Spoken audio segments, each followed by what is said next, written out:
Prime Minister calls for increased vigilance on the nation's roads. New Minister Pernell Charles Jr. pledges support to the housing sector. And Cabinet approves contract for NID solution. You're watching Jamaica House Weekly. I'm Anthony Morgan. Prime Minister Andrew Holness last week called on motorists to be more vigilant on the nation's roads. Mr. Holness's call followed statistics released by the Road Safety Unit, which reported that there had been more than 100 road fatalities since the start of the year. Since then, data at April 8 showed that 116 persons, including 105 males and 11 females, have lost their lives due to road crashes. Persons in the 20 to 34-year-old age group were most affected. Westmoreland recorded the most deaths, followed by St. Elizabeth, Manchester and Clarendon. This past week, the Prime Minister also received an update on the progress of roads being upgraded under the Major Infrastructure Development Program MIDP. The National Works Agency's project manager for the program. The agency says Mandela Highway is 96% complete, Hagley Park is at 68%, while Constant Spring is 67% along the way, and 66% of the work has been completed on the Macfield to Ferris roadway. Preliminary works began on another MIDP program this past week. It's a $2.2 million project to relocate the Jamaica Defence Force's South Camp Road entrance to Cannonball Gate. Under the project, the intersections at Tom Redcombe Drive and Arnold Road will be signalized and widened to 2 additional lanes. It's expected to be completed in 6 months' time.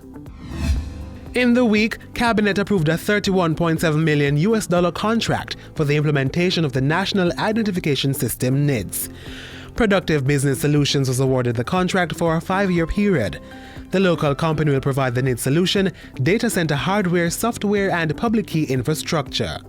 While the outcome of a court case is being awaited, the government will continue to upgrade the data center and improve its civil registry. Implementation of the NIDS is slated to begin in 2020 in 2 phases, a pilot phase and the national rollout. Newly minted Minister without portfolio in the Ministry of Economic Growth and Job Creation, Pernell Charles Jr. got his feet wet this past week. He was on hand to break ground for a $1 billion resort squatter settlements upgrade project at Grange Pen in St. James. It's being funded by the Tourism Enhancement Fund and managed by the Housing Agency of Jamaica. It is my responsibility now to be the one to ensure that I drive the processes of accountability to make sure that we are providing the housing that is necessary to all of the communities across this country. 535 households are expected to benefit from the 2-year program. The project will include land titling, road scribing and paving, drainage, building of a sewage plant, water installation and electricity distribution. By Friday, Minister Charles was back in Kingston to launch the 2019 staging of the Kingston Animation Festival. While animation will allow a range of artists to profit from their passion, the sector, in my opinion, is now ripe for early-stage investment options and significantly more attractive than our saturated traditional sectors. Minister Charles said with the festival, Jamaica is poised to tap into the global animation industry, which is projected to generate $270 billion in 2020. Kingston was held over 4 days at the University of Technology.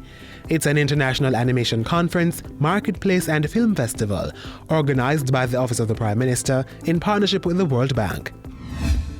We all must be very aware that climate change and its possible impact can disrupt all plans and programs, whether in the private or public sphere.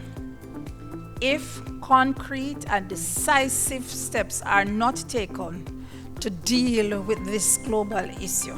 Permanent Secretary in the Economic Growth Ministry, Audrey Sewell, as she called for greater public partnerships to increase climate change adaptation. Mrs. Sewell was speaking at Tuesday's opening of a 3-day Green Climate Fund Caribbean Private Sector Engagement Workshop in Montego Bay. And that's how we close out Jamaica House Weekly. Be sure to join us next time for more stories coming out of the Office of the Prime Minister.